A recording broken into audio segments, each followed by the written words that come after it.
سورہ مریم میں اور سورہ انبیاء میں آپ کو قصص النبیین کے انداز کا بات ملے گی، تو یہ آپ جب ہم پڑھیں گے تو بات نمایاں ہو جائے گی۔ سورہ مریم میں ہم نے اب تک جو پڑھا ہے، سب سے پہلے حضرت زکریا حضرت یحییٰ کا تذکرہ ہوا، پہلے رکوع۔ دوسرا رکوع بہت طویل ہے، اس میں حضرت مریم اور حضرت عیسیٰ کا سلام علیہم ان کا تذکرہ ہوا۔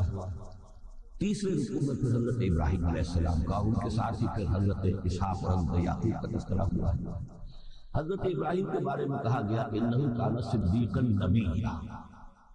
اب یہ ایک نئی ترکیب ہے جو پہلی مرتبہ قرآن مجید میں آئی ہے، اور میں نے اسی لیے آج جو ہے کئی آیات تلاوت کی ہیں اگلے رکوع کی، کہ آپ یہ دیکھ سکیں کہ دو کے بارے میں آ رہا ہے رسول نبیّا۔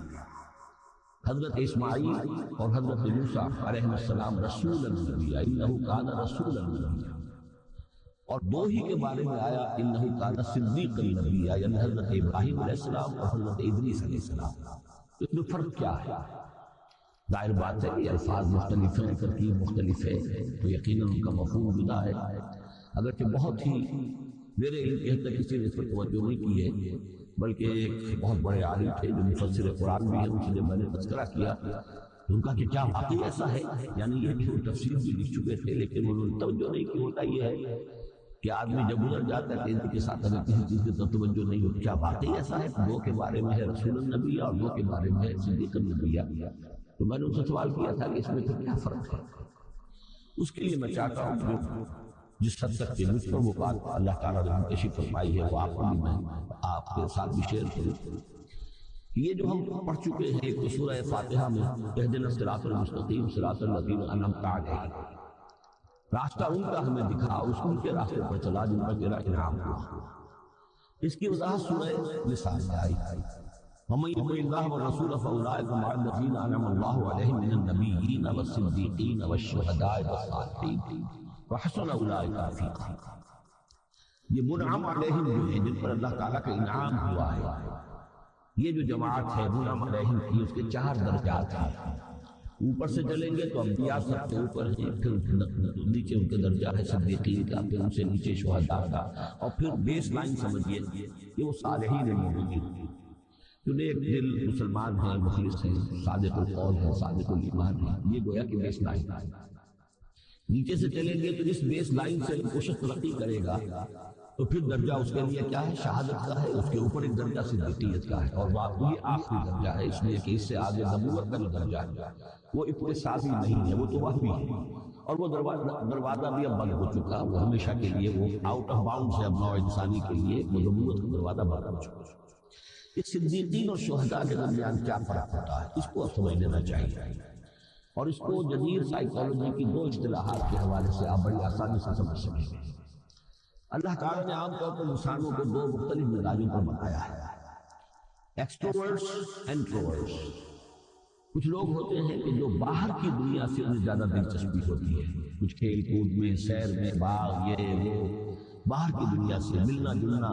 لوگوں سے ملیں گے، وہ پبلک میں ہوں گے، مجلس میں ہوں گے تو زیادہ چہکیں گے، زیادہ خوش ہوں گے۔ کچھ لوگ برعکس مزاج کے ہوتے ہیں، وہ دونوں ہی قسم کے لوگ ہوتے ہیں، انٹروورٹس۔ وہ اپنے خیالات میں مگن رہتے ہیں، غور و فکر کرتے ہیں، سوچ بچار کرتے ہیں، انہیں تنہائی زیادہ پسند ہوتی ہے، تنہائی میں وہ زیادہ خوش رہتے ہیں۔ تو یہ ایکسٹروورٹس اور انٹروورٹس 2 مزاج ہیں بنیادی طور پر، اللہ تعالیٰ نے بنائے ہیں مختلف مزاج جو ہیں، اور ایک ہوتی ہے تیسری ایک کیفیت، جس میں یہ دونوں چیزیں بڑے توازن کے ساتھ ہیں، ایمبیورٹ۔ یہ بہت شاذ ہے، بہت شاذ ہے، بہت کم لوگ ہوتے ہیں دنیا میں جو واقعتاً اس میں توازن قائم کر سکتے، یا ادھر کا رجحان ہوگا یا ادھر کا رجحان ہوگا۔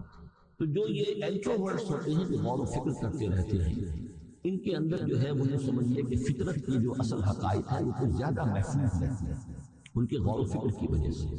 پھر وہ کائنات کے بارے میں بھی سوچتے ہیں، تو اس کائنات کی تمام آیات الہیہ گویا کہ ان سے ہم کلام ہوتی ہے، اشارے کرتی ہیں۔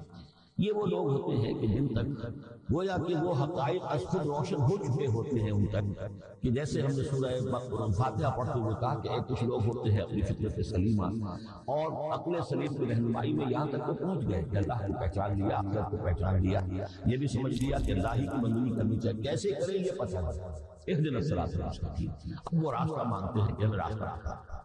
یہ صدیقین ہوتے ہیں اور ان کی شان یہ ہوتی ہے کہ جیسے ہی کسی نبی کی دعوت ان کے کان میں آتی ہے وہ ایسے لپٹ کر قبول کرتے ہیں کہ گویا کہ منتظر بیٹھے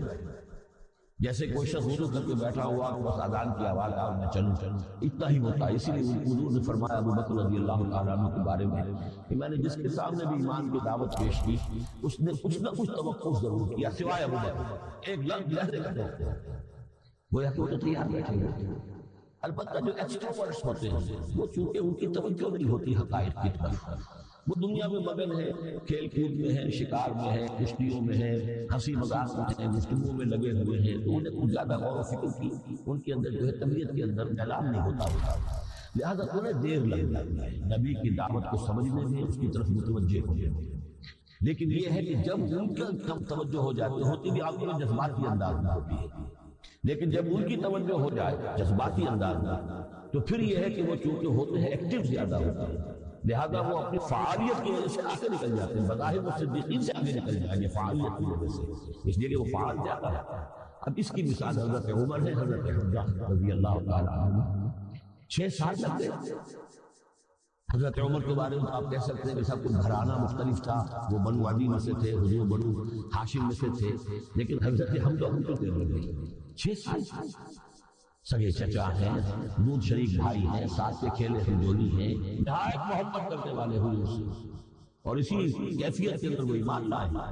ایک روز آئے باہر سے، شکار کھیل کر آ رہے تھے، کئی دن باہر رہے تھے، واپس آئے تو ابھی گھر میں داخل نہیں ہوئے تھے، لونڈی نے کہا کہ آج تو ابو جہل نے بڑی گستاخی کی ہے آپ کے بھتیجے کے ساتھ، اب بس یہ سنتے ہی آگ میں بولنا ہو کر گئے، کمان جا کے ماری ابو جہل کے سر میں، تو تم نے یہ کیا ہے اور تم، اور اسی وقت کہا اچھا میں اس پر ایمان لایا، آپ کرو، یہ ان کے ایمان کا معاملہ۔ تو یہ حمزہ ہے، اس طرح حضرت عمر چلے تھے حضور کو قتل کرنے کے ارادے سے، لیکن اپنی بہن کے اندر جو دیکھیے اس کے اندر یہ کہاں سے اتنی استقامت آ گئی کہ بھائی جان چاہے آپ کو قتل کر دیں، جان سے مار دیں، لیکن آپ نے جو دین ہم نے قبول کیا اس کو ہم چھوڑنے والے نہیں۔ بہنوئی کو بھی مار مار کے لہو لہان کر دیا تو سعید بن زید، بہن کو بھی مارا، لیکن پھر اچانک نکل گئے، پھر وہی عمر جو ہے جو تلوار ننگی لے کے چلا تھا قتل کرنے کے ارادے سے، گردن میں تلوار حمائل کی وجہ سے غلام ہوتے ہیں، ان کے ہاں غلاموں کا رواج یہ تھا، ان کی گردن میں تلواریں گردنوں میں حمائل ہوتی تھی، وہ آ رہا ہے ایمان لانا۔ یہ ہے شہداء، صدیقین اور شہداء۔ تو اب مزاج جو ہے انبیاء میں بھی آپ کو ملے گا، کچھ لوگوں کا مزاج شہداء سے مناسبت رکھتا ہے۔ حضرت اسماعیل کا آپ نے سنا ہوگا یہ واقعہ، قصوں میں آتے ہیں، شکار جیسے کہ حضرت حمزہ کی کیفیت ہے، وہ نکل جاتے تھے، حضرت ابراہیم 2 مرتبہ گئے ہیں، ملاقات ہی نہیں ہوئی، اس لیے کہ وہ اپنے شکار کا کیے ہوئے۔ اس طرح کا معاملہ حضرت اسماعیل کا، حضرت موسیٰ بھی جلالی مزاج کے آدمی تھے، ایک آدمی کو بھوکا مارا ہے اس کی جان نکال دی۔ حضرت ابراہیم وہ صدیق النبی، ان کے مزاج جو ہے وہ اس نوعیت کا صدیقیت کے ساتھ مناسبت رکھنے والا، تو نبوت تو ان کو بھی ملی، نبوت ان کو بھی ملی، لیکن مزاجی فرق کی وجہ سے ایک صدیق نبی ہے اور ایک رسول، اس لیے کہ رسول کے ساتھ جو لفظ مناسبت رکھتا ہے وہ شہادت ہے، تمام رسول شاہد بنا کر ملیں گے۔ یہ جو کار رسالت ہے، تبلیغ اور اتمام حجت، اس کے اندر تو عمل کا پہلو زیادہ ہے، اور اس میں پھر شہداء زیادہ نمایاں ہوتے ہیں، تو رسولوں کو ہے ہی ہے، یا ایھا النبی انا ارسلناک شاہدا ومبشرا ونذیرا وداعیا الی اللہ باذنہ وسراجا منیرا، اور جیسے کہ ہم نے پڑھا وکیف اذا جئنا من کل امۃ بشہید، تو رسولوں کے ساتھ مناسبت لفظ کی جو ہے وہ شہادت ہے۔ تو گویا کہ شہداء کا مزاج رکھنے والے جو نبی ملے وہ رسول النبی ہیں، اور صدیقیت کا مزاج رکھنے والے جن کو نبوت دی گئی وہ صدیق نبی ہیں۔ تو حضرت ابراہیم انہ کان صدیقا نبیا،